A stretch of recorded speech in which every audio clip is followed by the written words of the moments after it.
Okay, let's jump right into this explainer where we are unpacking the incredibly dynamic evolution of religious traditions in the Indian subcontinent between the 8th and 18th centuries. If you've been following our historical deep dives, you know this specific chapter of the human story is absolutely bursting with profound shifts in belief. We're going to look closely at how ordinary people, not just the elites, radically transformed their spiritual landscape.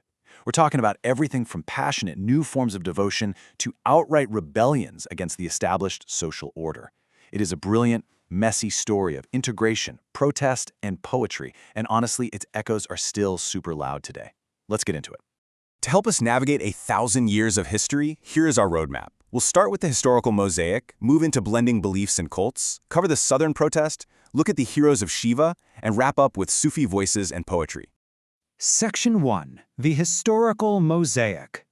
When historians look at the subcontinent during this millennium, we are definitely not looking at a melting pot where everything just became one homogeneous soup. It was a highly complex mosaic. So the crucial point here is understanding this specific academic lens. Sociologist Robert Redfield gave us a great framework for this, the idea of great and little traditions. Great traditions were the formal, highly structured practices coming from dominant groups like priests and rulers.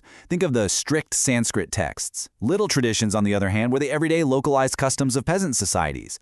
The real magic of this era is that history was shaped by the continuous, fluid dialogue between these dominant great traditions and the local little traditions. They weren't living in bubbles. They constantly influenced each other. Now, because these traditions were so fluid, always being modified, elaborated on, or sometimes just entirely abandoned, historians face a real challenge. To piece together this era, they have to look way beyond dusty stone inscriptions. They dive into totally different sources, like new hagiographies, which are basically biographies of saints written by their devoted followers, alongside deeply emotional poems sung by ordinary people in their own regional languages. These sources give us an incredibly intimate glimpse into a world defined by constant change. Section 2. Blending beliefs and cults. So how did these beliefs actually negotiate with one another in the real world? Well, let's take a trip to Puri in Orissa. Originally, the main deity there was a local figure, carved out of wood by local tribal specialists.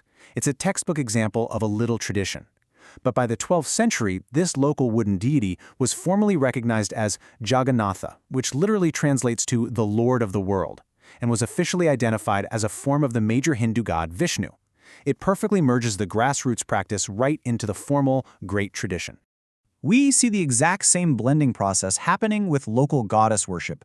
Across the subcontinent, you had grassroots communities worshiping goddesses simply as stone smeared with ochre, and instead of crushing or replacing these practices, the Brahmanical traditions just incorporated them. These local stone deities were woven seamlessly into the larger Puranic mythologies by assigning them identities as the wives of principal male gods. They were often equated with Lakshmi, the wife of Vishnu, or Parvati, the wife of Shiva. It's ideological integration at its finest. But hey, let's be clear, not all the tiles in our mosaic fit perfectly together. There was definitely some serious friction. On one side, you had folks who fiercely guarded the Vedic traditions. These were closely regulated, centered on incredibly precise mantras, and generally totally excluded women in lower castes. On the flip side, you had these widespread tantric practices. Tantric worship was radically different. It was generally open to both women and men, and practitioners frequently just ignored the rigid boundaries of caste and class. You can probably imagine how those holding on to exclusive Vedic authority might clash with these far more accessible, inclusive practices. Section 3. The Southern Protest. And you know, this tension didn't just stay in the realm of academic debate. It sparked some incredibly powerful grassroots movements. Traveling down to Tamil Nadu, we see the rise of these hugely influential poet-saints. They split into two main camps: the Alvars, who were deeply passionate devotees of Vishnu, and the Nayanars, who dedicated themselves to Shiva. They traveled all over, singing these intensely emotional hymns in Tamil. And these weren't obscure texts, right? They were so universally loved that anthologies like the Alvars' 4,000 sacred compositions were eventually recognized as being just as revered and important as the ancient Vedas themselves.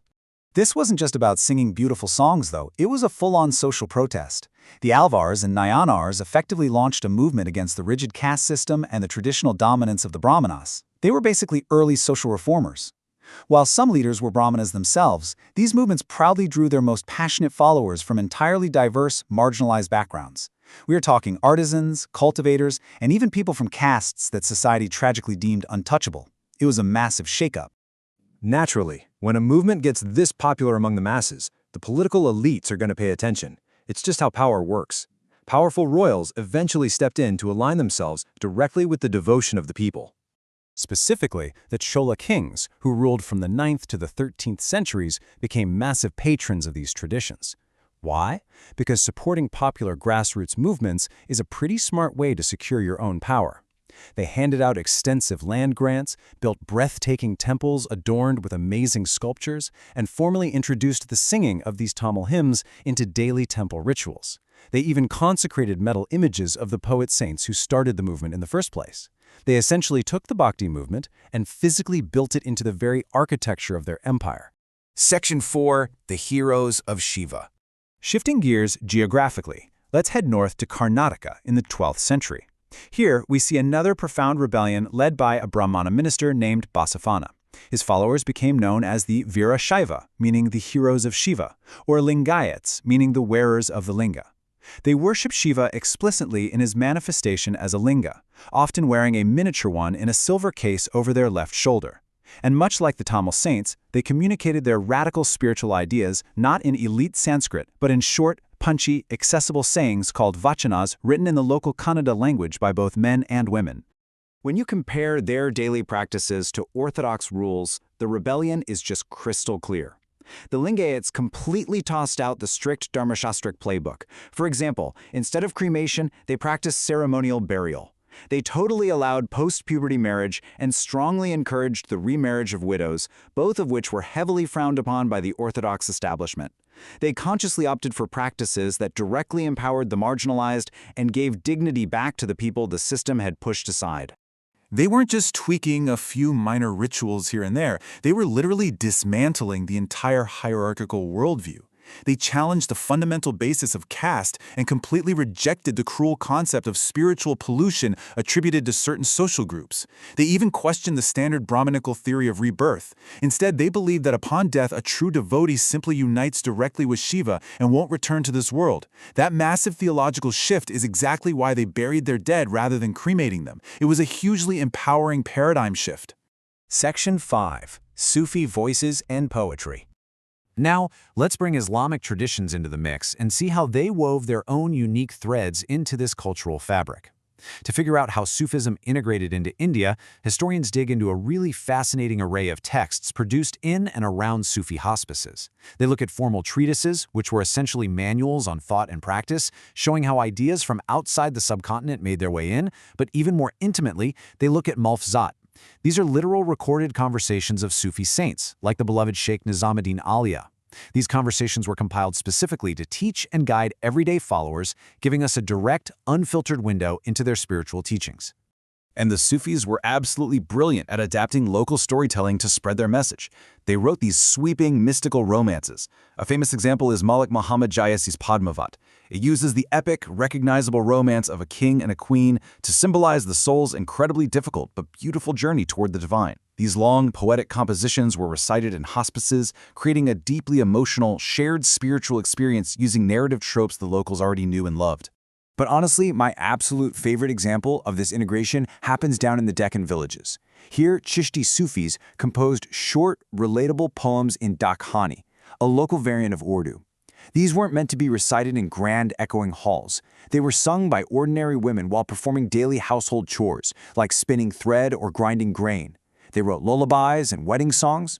And what's truly amazing is that historians believe these Sufis were directly inspired by the local Lingayat vachanas we just talked about, as well as Marathi abhangs. Through simple, everyday work songs, Islam found this beautiful, deeply organic place in the daily lives of the people.